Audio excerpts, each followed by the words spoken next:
Hi అందరికీ. ఈరోజు recipe ఏంటంటే అలసంది వడ. ఎలా చేసుకోవాలో రండి చూపిస్తాను. ఇది మా అమ్మ చేసిన అలసంది వడ.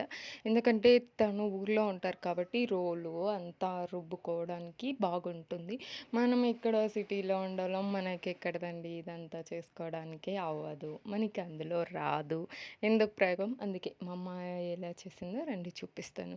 ఫస్ట్ అలసంద బ్యాల్ అనేది మనం చేసుకోవడానికి ఒక 3 అవర్స్ ముందు బాగా నానపెట్టుకునేసి దానిపైన పొట్టు లేకుండా నీట్‌గా క కడిగేసుకునేసిందనమాట.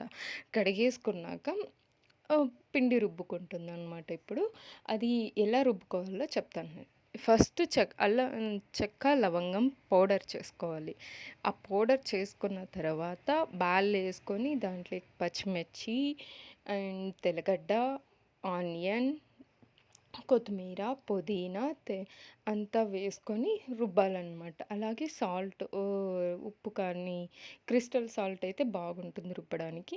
సో, అదంతా వేసుకొని బాగా రుబ్బాల. ఒక 3/4 పిండి ఆల్మోస్ట్ అంతా నున్నగా అయిపోయింది రుబ్బడం అన్న టైంలో మళ్ళీ కొంచెం ఎక్కువ ఆనియన్ వేసుకొని మళ్ళీ రుబ్బాలనమాట. అలా వేసుకొని పిండి అంతా కొంచెం కొంచెం అనేది వేసుకొని మనం రుబ్బుకోవాలనమాట. ఇప్పుడు ఈ ఈ కన్ ఇంత కన్సిస్టెన్ ఇంత ఒక కప్ వేసుకున్నామంటే రుబ్బుకోవడానికి దానికి తగ్గట్టు పచ్చిమిర్చి, అల్లము, తెల్లగడ్డ, ఎర్రగడ్డ అంతా వేసుకొని రుబ్బుకోవాలనమాట. అలా పిండి అంతా రుబ్బడం అయిపోయాక మనం ఏం చేయాలంటే ఫస్ట్, సెకండ్ రుబ్బుకుంటాం కదా!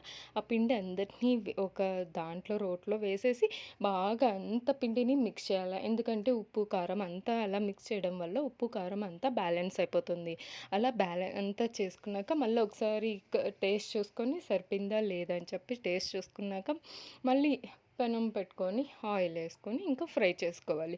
ఇలా ఇది చపాతీ చెక్క ఉంటుంది కదా! దానిపైన తడి బట్ట ఏదన్నా కాటన్ లాంటిది ఇంటి దగ్గర ఊర్లలో అయితే పంచెలు ఉంటాయి కాబట్టి మా నాన్న పంచ పోయిండేది వేస్ట్ పంచ తీసుకొని దాన్ని బాగా వాష్ చేసేసుకొని అలా తేమ చేసుకునేసి దానిపైన చిన్న చిన్న బాల్స్ లాగా తీసుకునేసి వడ వేస్తుందనమాట.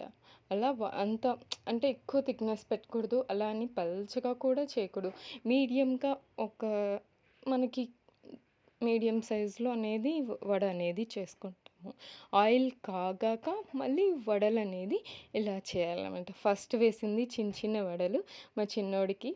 వాడు స్మాల్ వడ అంటుంటే అందుకోసం వాడి కోసం వేసింది. అలా వడ అనేది ఒక పక్క కాలాక మళ్ళీ ఇంకొక పక్క తిప్పాలి. మా అమ్మ కడ్డీతో తిప్పుతుంది. ఎందుకంటే అలా దాంతో తిప్పడం ఈజీ. ప్లస్ వాళ్ళకి కంఫర్ట్ ఫస్ట్ నుంచి దాంతోనే చేస్తున్నారు కాబట్టి. అందుకని చెప్పేసి దాంతోనే తిప్పుతుంది. ప్లస్ దాంతోనే తీసేస్తుంది కూడా. వడ అనేది బాగా బ్రౌన్ కలర్‌లోకి రావాలనమాట. అప్పుడు అలా వస్తేనే ఆ వడ అనేది క్రిస్పీగా ఉంటుంది. తినడానికి కూడా టేస్టీగా ఉంటుంది. మనం తీసి చూసామంటే బాగా కాలి ఉంటుంది. దానికి కాంబినేషనే ఈ నాటికోడి.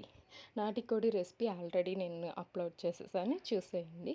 దానికి కాంబినేషన్ ఈ వడ.